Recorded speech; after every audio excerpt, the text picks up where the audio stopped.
right, welcome. This is the regular third Friday meeting of the San Jose branch of the Women's International League for Peace and Freedom. We hold these meetings monthly to inform ourselves about issues of concern, peace, justice, and freedom. And we are welcoming Rob Means this evening. But before we start, you know how we start these, and I see lots of raging grannies who have signed on. I'd love to see your lovely faces. There's Essie, and I see that Portia's here, and Karen, and Joan Goddard, and Lisa, and Julia. Yes. Oh, hello. It's nice to see everybody. And everybody mute themselves, and Rowan is going to start us off. Are you ready, Rowan?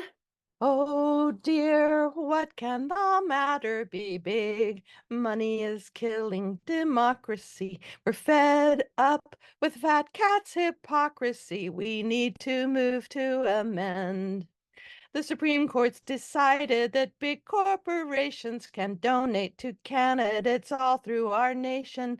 Elections now are an abomination, so we need to move to amend. Oh dear, what can the matter be? Big money is killing democracy. We're fed up with fat cats' hypocrisy. We need to move to amend. The candidates have to take money that's dirty, or they can't be buy ads on the news at 6:30, and folks don't have access to news that is worthy, so we need to move to amend. Oh dear, what can the matter be big? Money is killing democracy. We're fed up with fat cats' hypocrisy. We need to move to amend. Corporations block candidates who help the wealthy while poor people cannot afford to stay healthy. Our tax money's wasted on bombs that are stealthy, so we need to move to amend. Oh dear, what can the matter be? Big money is killing democracy. We're fed up with fat cats' hypocrisy. We need to move to amend.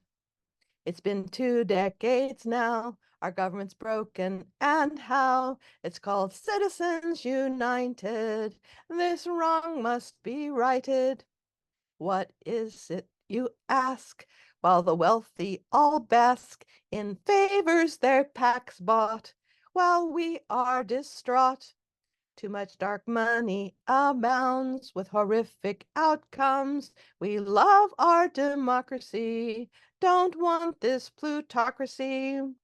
Think of a happy ending while this message we're sending will move to amend. Don't doubt it, my friend. And so, welcome everybody tonight. We have as our speaker Rob Means, who is active with the South Bay Progressives Alliance and has been working for the last 10 years with a local affiliate of Move to Amend, building a movement for a 28th Amendment, the We the People Amendment. And I'm going to let him give you the details on that, but I know everybody remembers when Citizens United was passed by the Supreme Court and created an oligarchy, and it's not a good thing. And so I want us to be informed. And so I've invited Rob to come and give us the skinny. So hi, folks. Usually I start off by asking folks what they feel about money in politics. Everybody that feels like there's just not enough money pouring into our big political campaigns, please raise your hand. And that's where no one seems to raise their hand, generally speaking. So we've got a problem both with money as speech and corporations having constitutional rights. Both of these were created by the Supreme Court, not by any legislation that anybody has actually passed through a legislative body like a state government or the federal government. And that's a big problem. I'm with Move to Amend, and there is the story of Citizens United versus FEC, and I think we'll start with that. It's a brief 8-minute video.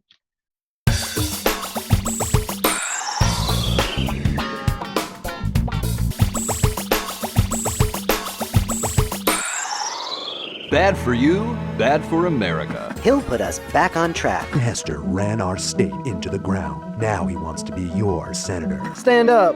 Say no. Stand up and say no. Bad for you, bad for America. Vote for this guy. Vote for this guy. Aren't you tired of this stuff?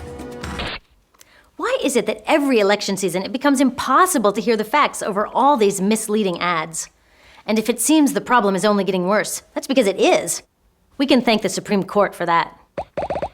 In 2010, they decided that it would be just fine for corporations to spend as much money as they want telling us who to vote for. Wait, why are corporations telling us who to vote for? Let's get something straight. This is a democracy, rule by the people. I'm a person, you're a person, and Chevron, not a person. So shouldn't elections be all about what people want? Good jobs, safe products, healthcare, responsible government, clean air and water. It turns out the vast majority of Americans want to see a lot more done on all of these things. But what people want is going to take a back seat as long as corporations can spend millions getting lawmakers elected. Oil companies have gotten politicians to block laws protecting our climate. Manufacturers have pushed through trade agreements that gut product safety and help ship jobs overseas. Insurance companies have been the first ones consulted on health reform, and giant corporations have gotten bailouts and subsidies. Maybe that's why all kinds of people, Republicans, Democrats, independents, are totally frustrated with our government. It's the government. It's easy to get angry, but it's time we got smart and realized that the heart of our problem is not that we have bad lawmakers. We have a democracy in crisis. 85% of Americans feel that corporations have too much power in our democracy and people have too little. 85%. Hey, that's a majority. So let's get together and take our democracy back from the corporations. It's the first and most important step in making real progress on all the issues that people care most about. So how did we, the people, lose control of our democracy to begin with? Let's go back a few centuries. Back then, there were just people. Some of them owned businesses, some of them worked for businesses. Still, there were just people. Then people invented something entirely new, the corporation.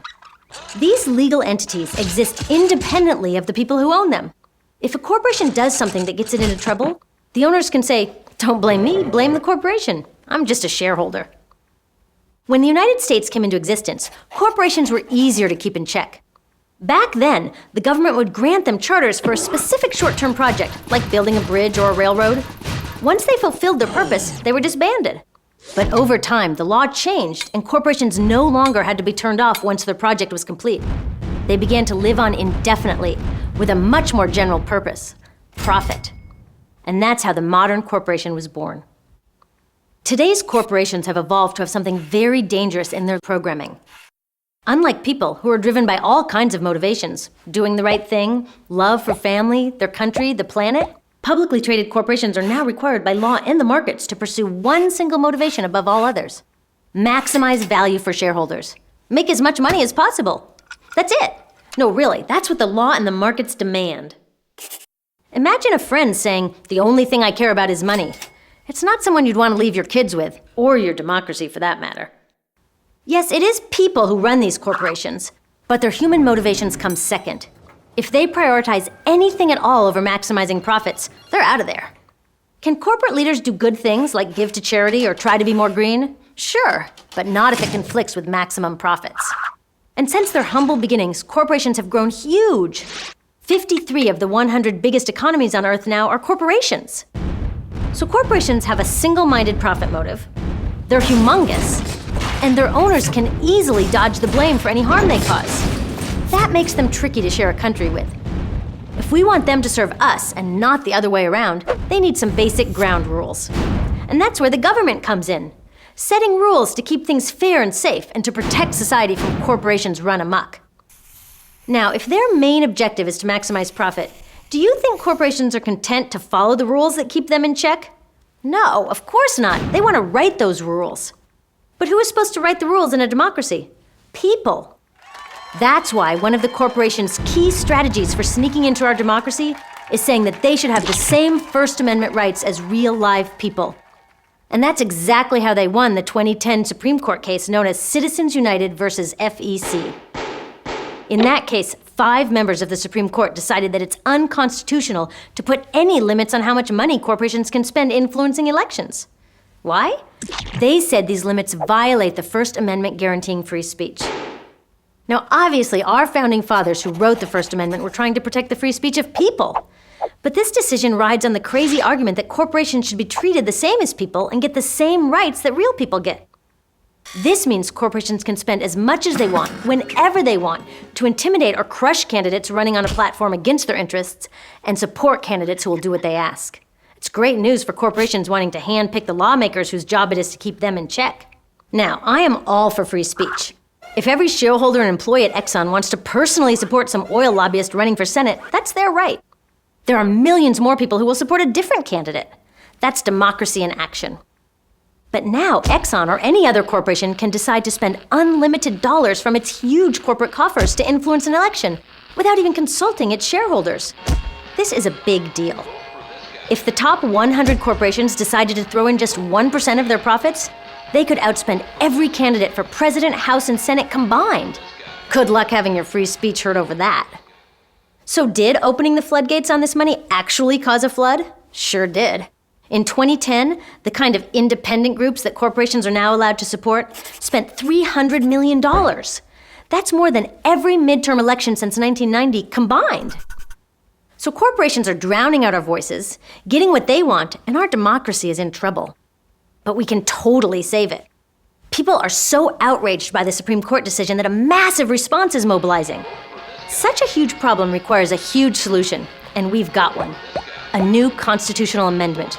The amendment is smart and clear. It reverses this disaster to our democracy by clarifying that the First Amendment isn't meant for for-profit corporations.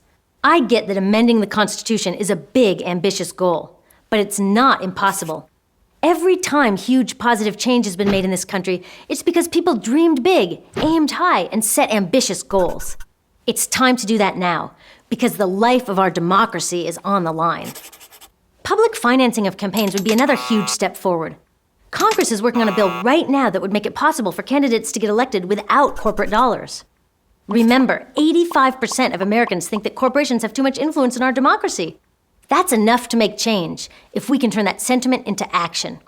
Look, the corporations won't get out of our democracy until we, the people, get back in. So keep fighting for renewable energy, green jobs, healthcare, safe products, and top-notch public education. But save some energy for the battle of our lifetimes. A battle that can open the door to solving all of these things. It's time to put corporations back in their place and to put the people back in charge of our democracy.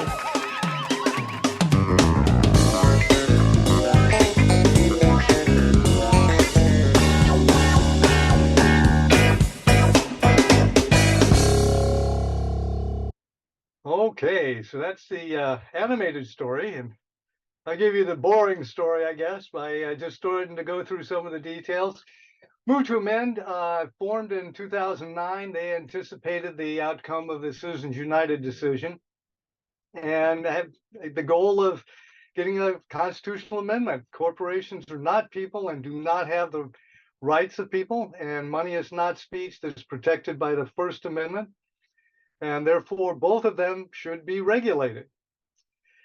So we've had I'm not even sure. Let's see. Let's try this one. Yeah, 56 affiliate groups in 23 states, an 8-member board, 5-member staff, $40 average contribution. We've had over 600,000 people have signed our pledge. Over 3,800 of those in Santa Clara County. And then nationwide, there's all kinds of organizations and local governments that have also signed up resolutions of one sort or another to support a We the People amendment. So I guess I didn't get a real clear understanding of how our government works when I was in high school. So it was really enlightening for me when I got into the Move to Amend effort and started realizing that our Constitution is based on the idea that we, the people, have the power and that we are using that power to create a government. So we, the people, are free and sovereign. We have our individual rights and our own privacy. The government, the thing that we create, is subordinate and accountable to we, the people. It takes care of collective duties that we want to perform, and it's a public enterprise. And then there's corporations. And the corporations are something that are created actually under state laws. So we've got majorities of the public actually agreeing that we ought to have policy changes. And we saw some of those in the video. And there's a long, long list because we don't seem to be able to get things moving in this country since we've had so much freezing of the electoral process and the governing process at the congressional level. So now we've got an oligarchy that's buying or bribing. It used to be called bribing, but now that we know that money equals speech, according to SCOTUS, it's now called buying our representatives. And it's most obvious at the national level, but the coctopus screws all of us and is working their way down through the whole chain of political representatives. And we talk about the coctopus because it was the Koch brothers that really got things going in a big way by creating, and it follows the Lewis Powell memo from way back that talked about how business has to respond to all this progressivism that was happening back in the 60s and 70s. And so they went out and they got their media manipulators. They created think tanks. They got astroturf agents out there that are pretending to represent the people, but are not. Wealth warriors like ALEC. I don't know if you've heard about that, but that's the American Legislative Exchange Council. And that's where the lobbyists sponsor the legislators for a day or so and tell them, hey, these are all the things we would think that you'd probably be interested in passing, wouldn't you? Then, of course, there's congressional collaborators, various folks in office there that just help them out, and the courtroom collaborators. And we're seeing more and more of that with more and more SCOTUS decisions and even appellate decisions that thwart the efforts and interests of we the people. So anyway, they were funneling money all over the place to create a whole atmosphere and culture that said, hey, you know, spending money to buy politicians is just fine. So what makes corporations so powerful and how did they get that way? And we saw, again, some of that in the video, but they have these advantages over humans, like they don't croak. They don't die. We've got Disney, for example, going on for nearly 100 years, Procter & Gamble, Post, a number of different corporations are, you know, really beyond the 100-year mark at this point. And then, of course, SCOTUS, Supreme Court of the United States, gave them most of the same constitutional rights that we, the people, have. Now, a corporation is an artificial entity. It's not a real person, but it conducts business under state rules. In fact, it's granted as a part of being a corporation and getting incorporated in a state, it's granted various privileges so that it can operate. It acts as one person that's allowed to own property, to sue and be sued in a court of law, to enter into contracts, unlimited lifespan. And then, of course, it's got that wonderful limited liability aspect that corporations provide to their investors. If you go back in U.S. history, you'll get back to the American Revolution, which was the ill treatment of colonists by the British East India Company, which was the transnational corporation of its day. And they had managed to bribe their legislature, the parliament. Actually, I don't think they had a parliament at that time, but they got the tax repealed for them, but the tax was still in place for the states. So that just didn't work well for the folks in the country here, and that's what led to the Tea Party, etc. But we've had nearly 100 years of state law severely limiting the corporate power. states have required a charter to be passed by the legislature. And that charter could be and was revoked for bad behavior. Corporations were often only allowed for specific projects for the public good, and they had limited lifespans. And most importantly, they were banned from political involvement. But SCOTUS blew that up, and 1,000 different local, state, and national laws restricting campaign financing. So Jimmy Carter, it's been almost 10 years ago he said this, and things have only gotten worse, that now it's just an oligarchy with unlimited political bribery. So how did this whole mess get started? And it really started with a scam back in 1886 when the Santa Clara County versus Southern Pacific Railroad case was being considered by SCOTUS at the time. And although the actual decision, if you go back and look at it, says nothing about the corporations having constitutional rights, the head note did. And the head note was written by a guy that used to be a railroad president and was still working on behalf of the railroads. And he wrote the heading so that it claimed that constitutional rights were valid in this case, and that, corporations had constitutional rights. But if you really go back and look at the 14th Amendment, it was passed to ensure the rights of formerly enslaved persons, not to empower corporations. And like I say, this was really a fraudulent, well, let's see if we can back up here. It was really a fraudulent situation that has never been corrected.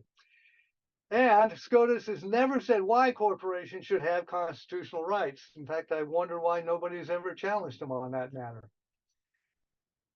But these are cases that, over the years, the Supreme Court has decided, that corporations get political and commercial speech and negative speech, meaning that they don't have to say something that's against their financial interests, like telling people that they've got chemicals in their milk, for example. They don't want to get surprise inspections anymore where we might find out that they're violating the OSHA rules. Compensation for loss of profits and freedom from double jeopardy, the Fifth Amendment, the Sixth Amendment, the Seventh Amendment, and 14th Amendment. They've managed to grab all of these powers courtesy of the SCOTUS. So whenever these corporate constitutional rights are flexed, people lose. People get screwed one way or another. For example, we've got the 14th Amendment, which supposedly was protecting people, but it didn't say the word women. So the SCOTUS decided, well, women don't have the right to vote. Obviously, it took a constitutional amendment to reverse that. The privileges and immunities clauses did not protect the legal rights associated with state citizenship. We got Jim Crow laws. We also got the fact that the due process clause did not protect labor rights. And the local governments cannot treat large corporations differently than small ones. So the Supreme Court has gotten in here and made all of these decisions, which, again, abuse their corporate rights and screw with people's real lives and well-being. And Justice William O. Douglas, one of the great lights in our history, said there was no history, logic, or reason given to support the view that corporations are people. And here we've got the first of 5 different points. Illegitimate. Neither the Constitution nor the 14th Amendment give corporations constitutional rights. The whole idea of this CCRs is unnecessary. Corporations have privileges that they need to conduct business. They do not need extra rights to operate. It's also illogical when you think about giving constitutional rights created by and for we the people to artificial entities created by our government's laws. Makes no sense. And then, of course, we've got the fact that it's just plain undemocratic and unjustified. which gets us back to the fact that SCOTUS has never explained the legal basis of why they created CCRs in the first place. So we're saying, hey, these CCRs simply have got to leave, because what we've effectively done is move corporations from being entities that is created under our government to having more rights and power than we, the people, do. So what should we do? Well, our answer is pass a constitutional amendment. Now, there's a couple of other things that could be done, but those could all be undone by a change in the political climate. One of the things is that Congress can actually control what the Supreme Court does and what it rules on. And then the other thing is the Supreme Court can pass a new rule, kind of like they did with Roe v. Wade, and say, okay, the old rule that we did, we don't like that one anymore. Let's do this new rule, which is totally contradicts the old one. So move to amend is really trying to create a social movement to pass this amendment, which is HJR 54, and it makes clear that artificial entities don't have constitutional rights, that spending money on elections is not protected by the First Amendment and requires campaign spending to be publicly disclosed, introduced by Representative Pramila Jayapal out of Washington. Now, since what we're doing is building a social movement, let's take a look at the lessons that we've learned from prior social movements. First off, we've been here before. We've had to do social movements to reform societal inequities time and time again. Obviously, getting women the right to vote was one of them. Another thing is the reform really takes time. For example, granting women the right to vote took 70 years. And yet, not always. If things are all lined up properly, the 26th Amendment lowering the voting age to 18 was adopted in a few months.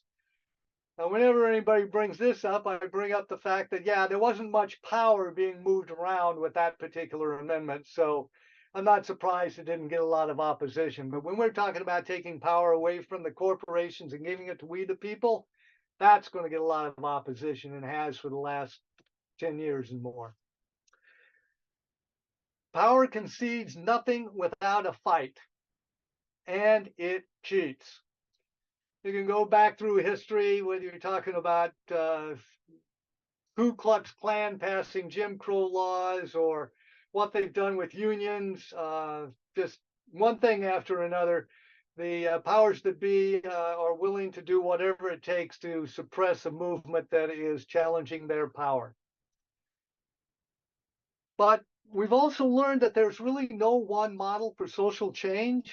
There's all these different ways of growing the movement and strengthening the message.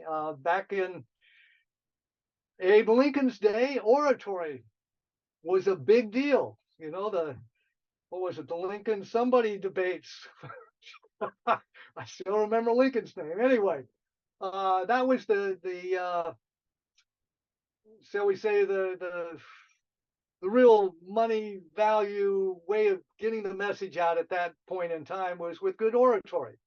We've also had morality, you know, whether that was Martin Luther King and the Poor People's March, or any other moral arguments that have been made over the years. People of faith have gotten involved. We've had civil disobedience, strikes, boycotts, demonstrations, media, whether it was pamphlets in the good old days or social media today. The whole range of media has been used to create and grow a movement. That legislation helped. Court cases and constitutional amendments have all been used to implement social change. And then finally, reform requires a broad-based movement and or widespread acceptance. I think at this point in time, we've got widespread acceptance that there's too much money in politics and that money as speech is just nonsense. We are still working on getting people to recognize that corporations have too much power, and that it was the fault of SCOTUS decisions that created this situation.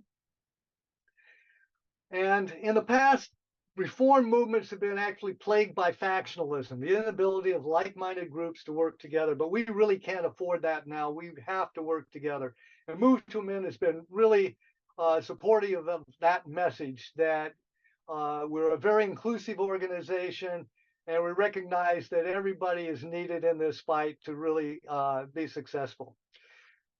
But the reward for doing so is huge. We're going to get more democracy that's going to allow us to implement all of those things that we've been fighting for, policy changes and changes in our government and how things are done, whether that's in the healthcare region, in trying to get some accountability in our Department of Defense, or addressing our climate crisis in an appropriate manner. All of that becomes a lot easier when we don't have big corporations fighting us with all their money. So corporations become people parting thoughts. Another stellar person in the SCOTUS history, Justice Louis Brandeis, said, "We must make our choice. We may have democracy, or we may have wealth concentrated in the hands of a few, but we can't have both." So Santa Clara County's Move to Amend effort, things that we have done and worked on. We've lobbied our 6 local congressional representatives to co-sponsor the amendment in the current Congress, and successfully lobbied City of San Jose, County of Santa Clara, and 4 other local cities to endorse the amendment. Campaigned in 2016 for California Proposition 59, an advisory measure that supported an amendment such as ours, and collected signatures for MTA's Move to Amend. I mentioned earlier, we've got 3,800 just from our county, for example. We published op-eds in the past and letters to the editor. In fact, I think one was published within the last week or so. And then, of course, we do things like this, where we're making presentations to community organizations and classes, and holding movie and book night discussions on related topics. Which brings us finally to the Q&A section. And I think, let me do this. We really believe that the We the People Amendment, because it tackles both money as speech and corporate constitutional rights, is the way to go. Otherwise, we've got a number of different, a couple of other amendments out there that are talking about addressing the money as speech portion, but don't go anywhere near the constitutional rights section. And even if we're able to control money as speech, we're not going to be able to control the corporate powers that are going to somehow manage to subvert whatever we try to do. So we really need to nail down both of them. And you can learn about the other amendments that are out there and why they really don't cut the mustard, so to speak, at movetoamend.org or .other-amendments. And of course, more at the website. We've also got movetoamend.org/motion. If you want to join the other 600,000 people that have already signed on and say, yeah, I think this is a good idea. Now, as an organization, you've also got an opportunity to go sign on as a supporter. I believe the national WILPF has already done that, but if you want to do it as a local organization, or if you're plugged into another organization that hasn't gotten on board, you might encourage them to do so. There's obviously an ongoing need for money, so please feel free to donate money. And here's that other part about organizational endorsement. We've got an endorsement form online. So let's come back to the Q&A. I'm going to drop this sharing and open it up. Paula, you had a question? Yes, I do. My life is finite. Corporate life is infinite. That makes it really hard for me to understand how corporations are equivalent to people. I am impatient, but corporations don't have to be impatient because they have all the time and then some. So with this impatience, and then I'm also human, so I get discouraged. So what is the what is the path to getting a constitutional amendment really before the people? So the first part is to get it passed through both houses of Congress with a 2/3 majority in each house. Now, I know that off the top that sounds like impossible with the makeup that we've currently got. And because a lot of the folks are a little wackadoodle, then I would tend to agree with you. However, having said that, none of those folks in Congress like to be on the phone several hours a day pleading for money so they can run their next campaign. None of them do. So it provides a possibility or an opportunity for them to actually say, it would be nice if this actually got passed and the rules of the game around money changed. So that's the first step.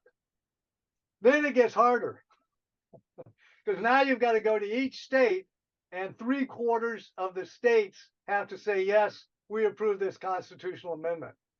Like they recently did with the Equal Rights Amendment, I believe, which still hasn't been put on the books, was my understanding, for whatever reason.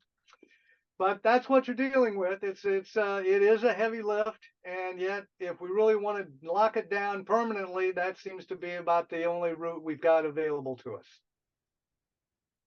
So there is a campaign I've heard of. I'm not sure what the name of it is. Money out of clean money and money out of politics.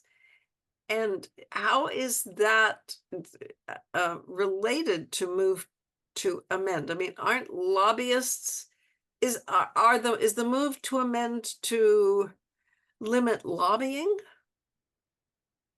So right now it's not specifically targeted towards any particular policy.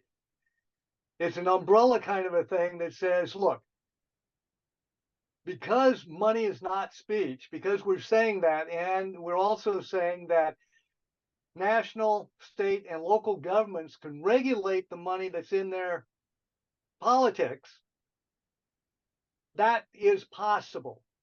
We're not saying to do that. We're saying go out and pass your rules, but the Supreme Court will no longer interfere with you.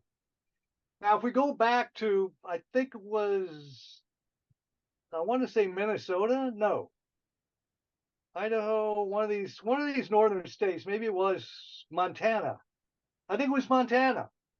They had rules that said, if you're a corporation, you cannot invest in candidates. And invest, I don't think they use that word, but that's really the word. You can get a lot of return on your investment by investing in buying a candidate. So the Supreme Court basically overturned their rules.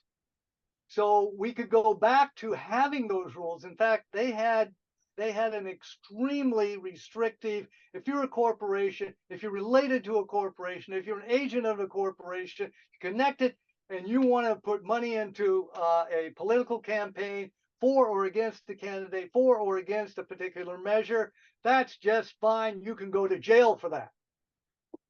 That's how strict the rules were.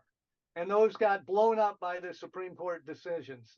So we can go back to implementing those at the national, state, and local levels once we get the Supreme Court agenda out of the way. Does that make sense? Yes. And it seems like a huge project. Yes. That's the kind I seem to tackle. And yet, having said that, I out of college and I was, had a computer science degree, and I came to this area and I was working with Amdahl to get one computer to talk to another computer, which was laying the foundation for our internet, which came to pass. And then after that, I got into the electric bike and scooter business in the mid-90s. 15 years of that, and finally it started catching on to the point where they didn't need my services they actually had an industry starting to really go. And, once we hit 2000, the last 5 years, you've seen an explosion of the electric bikes and scooters and skateboards and mono wheels. Hey, if you can put a motor on it and make it go underneath you, they've done it. Now we're dealing with something I've been working on for 10 years, but I've also been working on personal rapid transit for 20 years. So yeah, we've got 10 years invested here, and it took 70 years to get women the right to vote. I don't know how long this is going to take, but it's one of my projects, along with the PRT stuff that I'm doing. So it's a project, and it might take that long, but does democracy have that long? Well, it depends. It depends on this upcoming election. Because democracy really is on the ballot, shall we say? We've got fascism or we've got democracy. That's really a stark choice, but that's pretty much as it is. I'm actually quite hopeful at this point. Yeah, I'm well aware that there's all kinds of voter suppression going on, and that the guys with the big bucks, corporations and billionaires, really want their guy Trump back in there, so he'll reduce their taxes. Understood.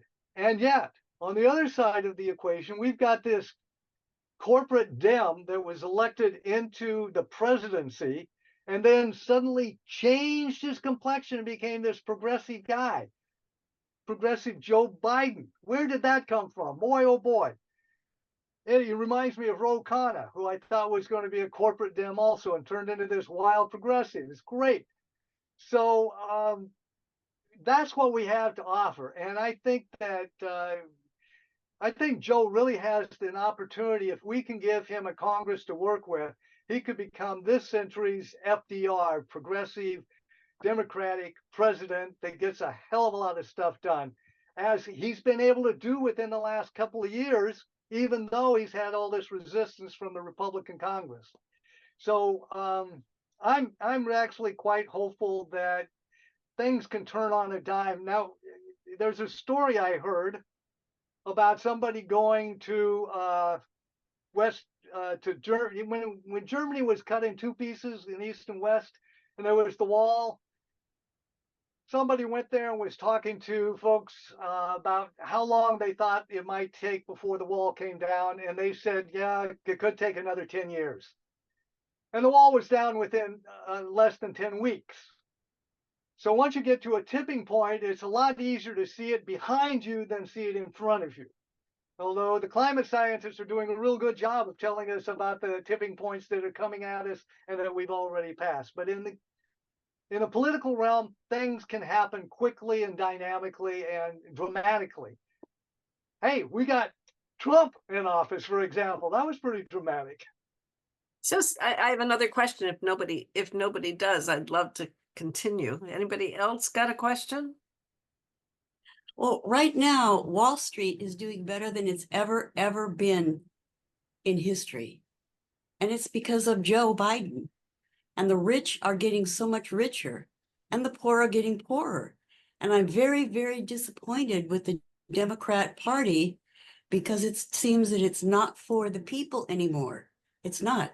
It's for globalism and rich people and Wall Street. So let me give you my version of what's going on in the political realm. There's actually three parties.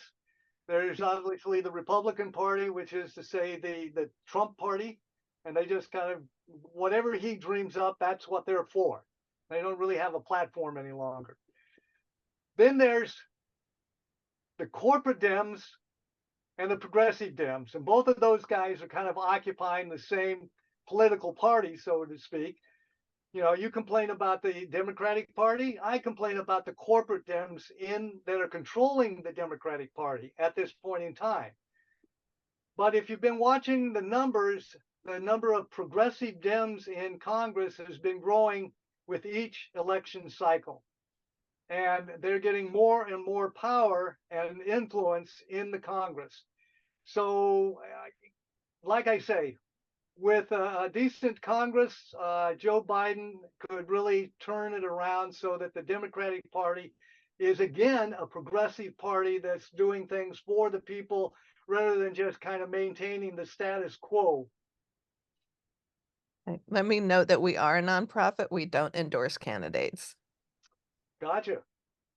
I could say the same about Move to Amend. But I've got these various hats I wear, and they just kind of slide around here on me. That answer your question, Julia? Not really. I mean, I don't know. I don't know how to control Wall Street. I don't know. I mean, and it's just so complicated. It's so Well, complicated. there's various pieces. So if you want to talk about Wall Street, what you're really talking about is huge corporations and what they're doing. And they shouldn't be that big in the first place. That's why we have antitrust rules. But those stopped being enforced in the Reagan administration. And it's only been within the last 6 months to a year that the Biden administration has been starting to work with some of those. The big, I think it's the big tech giants, Microsoft and Google. The FTC is going after those guys for monopolizing their industries. If the FTC is successful at that level, then we can probably take that show on the road and go after all the other big industries, big oil, big pharma, big health, all these different outfits, consolidated industry, corporate dominating organizations that have just simply gotten too big. The reason, that most people are so uninformed about what's going on in politics is because of big media. Big, huge corporations own the whole landscape damn near. 80% of what's going on out there is corporate controlled messaging. And New York Times has just recently joined the crowd. And it's, anyway, I think I'll stop there before I really start to rant. So that I see a link here between big corporations and corporate speech for free speech, First Amendment rights to free speech. Yeah. The bigger you get, the more voice you have. So perhaps the strategy of taking on some of the enforcing some of the limits to that are coming, that are supposed to make things competitive. Yes. Supposed to have competition, so would be nice. Yeah. Would be nice. Well, my guru of political stuff, Tom Hartman, does have that concern. He feels that at this point in the game, when the corporations have got so much power and money and influence in the whole game, that they're likely to drive the agenda. He could well be right, but I think that there's also a safeguard and that there's a brass ring to be had. So the safeguard is that no matter what a constitutional convention comes up with, it still has to pass by 3/4 of the states, is my understanding. So here in California, we might be able to stop something like that. I don't know. But then there's the brass ring. We have a constitution that was like one of the first ones out of the gate, and we've learned a lot in the last couple of 100 years. So we could rewrite our constitution to include the rights of nature, for example, or any of a number of things that we could, let's change the voting system from first past the post, winner take all, to a parliamentary system. So that, if you get 20% of the vote, okay, you Greens, you get 20% of the folks going to Congress, something like that. So there's possibilities in rewriting our Constitution and coming up with something new and different and better. But there's also the risk that at this point in time, it could be driven by corporate interests rather than by the people's interests. Yeah. Thank you. So how about other questions? Other people are on the call, on the Zoom room. Any other questions? Did you say you had another one, Paula? I do, but I'm just don't want to monopolize. So I'm Good, you're good. I'm inviting others in. We like your question. You got Where's Joan? Joan is not speaking. So you gave the example of the Berlin Wall and how long it the anticipated versus the reality. And the Berlin Wall was a concrete image that we could all see. What's the concrete image of move to amend? What is the metaphor, the image, the anecdote we could all use to say, look, this is why this matters? That's a damn good question to which I don't have an answer. That's what makes it such a damn good question, because usually I've got an answer to damn near everything. So we've got, okay, we've got two pieces. We've got the money is speech part. And like I say, I think most folks in the country at this point have got a good feel for that's rubbish. And whoever came up with it is, anyway, that's rubbish.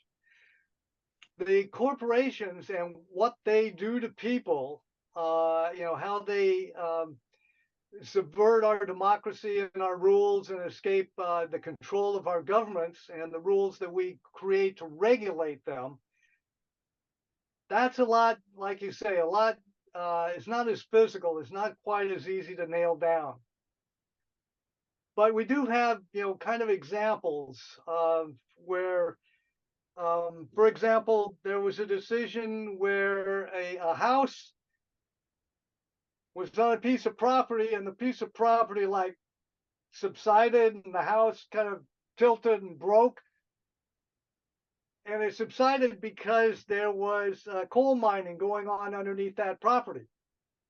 And when the property owner or the house owner went to complain about it to the court said, hey, these guys have got a right to do what they want there. You're SOL. We're not going to help you. Another example is out of more recent, that's from back in the 1920s, I think. More recently, we've had this RGBH, recombinant bovine growth hormone, I think it is. So that stuff is fed to cows. It shows up in the milk that the cows generate that goes to the grocery store. And I think it was Vermont was passed a law that says, hey, if you're going to have RGBH in your milk, you need to label your milk. And they said, no, we don't. We've got free speech, which also includes the right not to speak. So that got overturned in Vermont, and you can go down and buy the milk at the store, and you can't tell whether it's got RGBH in it or not, because it's not on the label, because they got their way. That might be a bit of a concrete example that might strike home with folks. Well, I think we need those kinds of things. If a corporation is a person, can I not sue if I am the homeowner whose house has subsided because the coal mining is underneath it? Can't I sue that person? And is it that I don't have deep enough pockets to get the best lawyers to go after them? Is that what we have? So this case was decided, like I said, back in the 1920s, and apparently whoever owned the house had enough money to take it to court and go to the appellate level, where they got shot down. So again, we're back to, okay, who's in charge of making these decisions? Supreme Court justices or we the people? Like I said earlier, Congress has the ability to restrict what the Supreme Court can rule on and how they rule and how they're made up. Congress can make up the rules. They haven't really done much of a job of that, except for a few times in the past, changing the number of justices on the court. And I think that that's probably going to be, part of the solution going forward. Although I think somebody's talking about retirement ages and term limits for them. I'm not sure exactly how all this is going to work out, but there is a congressional solution to dealing with the crazies that we already have on the Supreme Court, the 6 of them. But until we get a Congress that's willing to do something and actually, use their authority and their power, the Supreme Court's running wild. So you just used a phrase, Rob, that is a favorite of mine for the last 50 years, related to reproductive rights. And I'm wondering if it's a phrase that applies here. You said, who decides? Who decides? So how can who decides? Because it's a really powerful question. Mm-hmm. Who decides? How could that apply to what we're talking about here with money and politics and control? Is there a way that is a meme that would resonate? I don't know, and I haven't heard anybody talk in those terms. I only, within the last few years, have started to realize that all of the stuff we're talking about, just about in the political realm, deals with power and the distribution or concentration or use of power. So we've seen the Supreme Court recently say, oh, that Roe v. Wade, screw that. We're going to be taking power away from women and giving it to whoever, the state, I guess. It went someplace. Power's neither, it's kind of like energy. It's neither destroyed or, it just moves around kind of a thing. But a meme, I don't know. Unless that's the one we want to use and say, hey, what we're really talking about in this conversation is power. And the Supreme Court has been shoveling it over to the corporations and away from we the people, whether it's class action suits, Roe v. Wade, money in politics, whatever. There's a whole long list of where these guys have interfered, these activist judges have interfered with what we the people want. In fact, there's a number of books out there that talk about how these guys have misbehaved, but if you want to get into the nuts and bolts. They're not all guys, unfortunately. That's true. Not anymore. Yes. Yeah. But they are all Republicans. Can I jump in about the amount of these Supreme Court justices that I've got this picture, I don't know if you can see this. They have for life, no? They get this position for life. Yes. Can't we do something about reducing the amount of time they can sit on those chairs? Yes, and that's what I think Ro Khanna's legislation, there's some legislation floating around, I think, that puts term limits on the justices, and it may actually change the number of justices on the court. I'm not familiar with the specifics, but again, we get back to in Article 3, one of the sections of Article 3, it says that the Supreme Court will operate and under the rules and regulations basically created by Congress. So if Congress wants to, they can say and have said in the past, we're passing this legislation, and Supreme Court, you don't get to rule on its constitutionality. Leave it alone. And there's actually a phrase for that doesn't come to mind at the moment, but that's possible. Oh, thank you. I have a question. I want to say something if I can. Sure. Gorsuch, Kavanaugh, Barrett all came from the Heritage Foundation, which is a white Christian organization. And Trump, if he wins, Alito and Thomas are going to retire, and two more coming from the Heritage Foundation, much younger, like Kavanaugh, like the ones he already appointed. Yep. That would basically stack the court for a long, long time. Yep. That's what they're hoping with Trump. They'll hang on, I think, if Biden gets elected until there's another Republican president, or maybe not. I'm not really sure. that the three of them that Trump nominated got passed all come from the Heritage Foundation. Yep. So we really need to pass some laws Or about the guess what? court. Make sure that Biden wins. This Yeah, is about the but Supreme yeah, Court. make sure. It's nothing else. It's nothing else. It's that when people are one issue voter, it's about the Supreme Court. So normally we've got checks and balances in place to keep crazies off the court. But we've got crazies in the Congress that have screwed the system up. Thank you, McConnell. Not so much.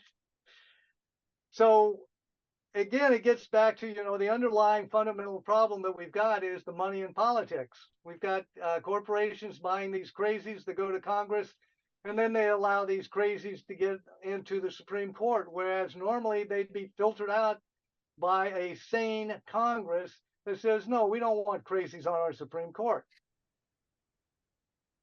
Thank you. The MAD community would really rather you didn't talk about crazies if you're not talking about people with mental health issues. Sorry about that. So that's another one of those words that is no longer quite so easily bandied about, I think. And it's 8:15, and so we're coming to the end of our time. Do you have any final thoughts?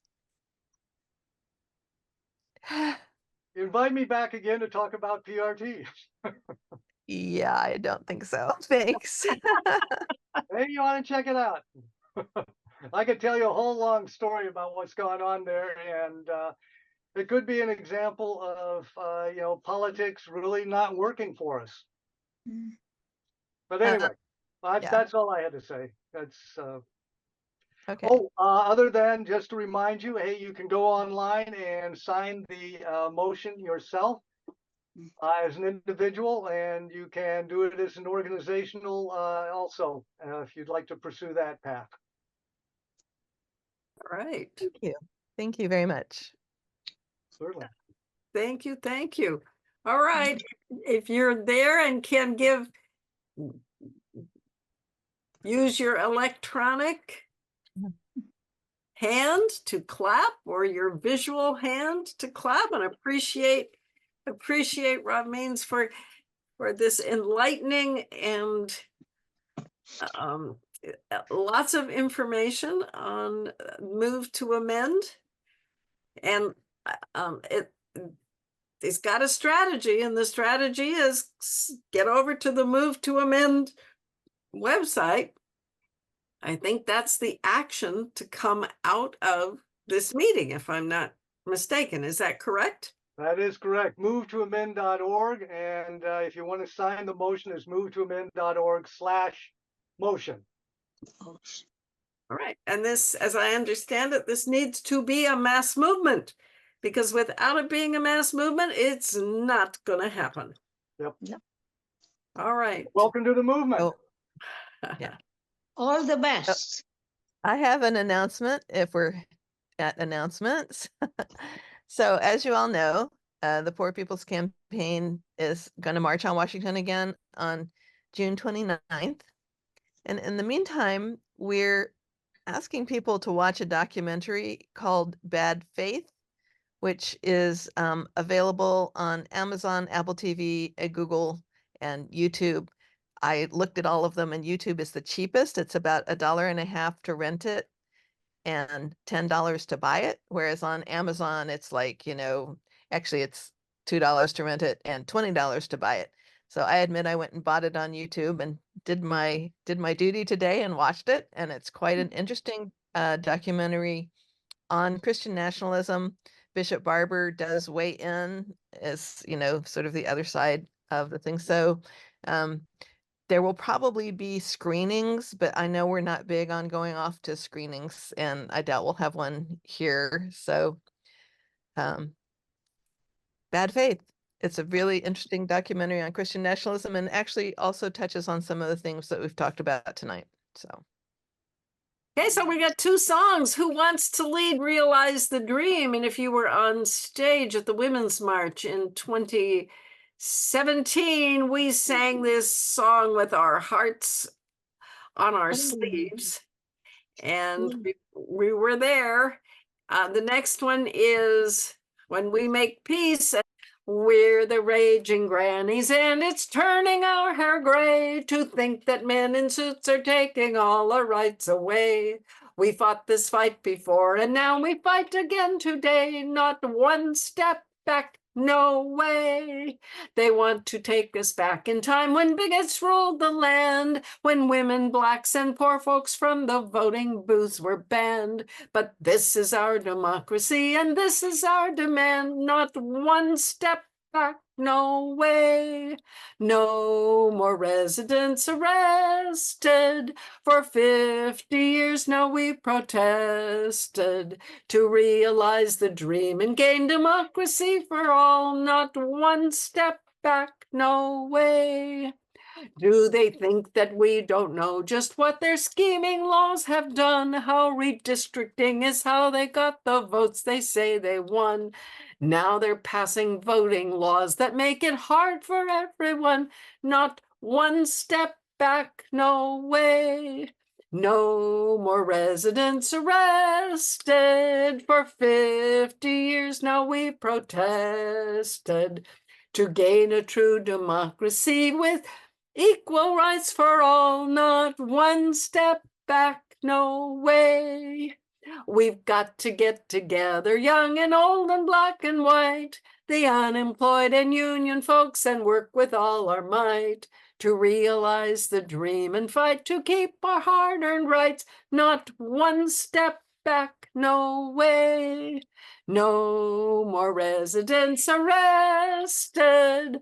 For 50 years now we've protested to gain a true democracy with equal rights for all. Not one step back, no way.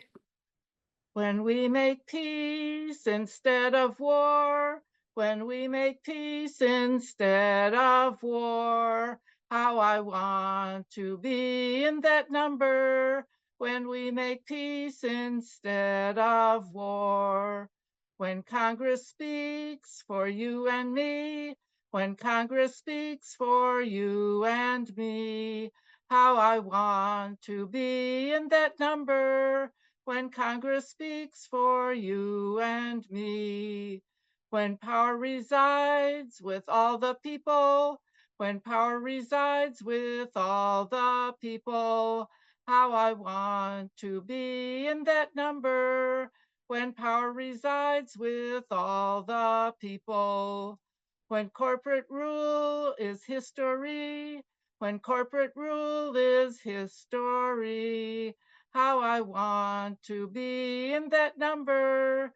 When corporate rule is history, when we make peace instead of war, when we make peace instead of war, how I want to be in that number.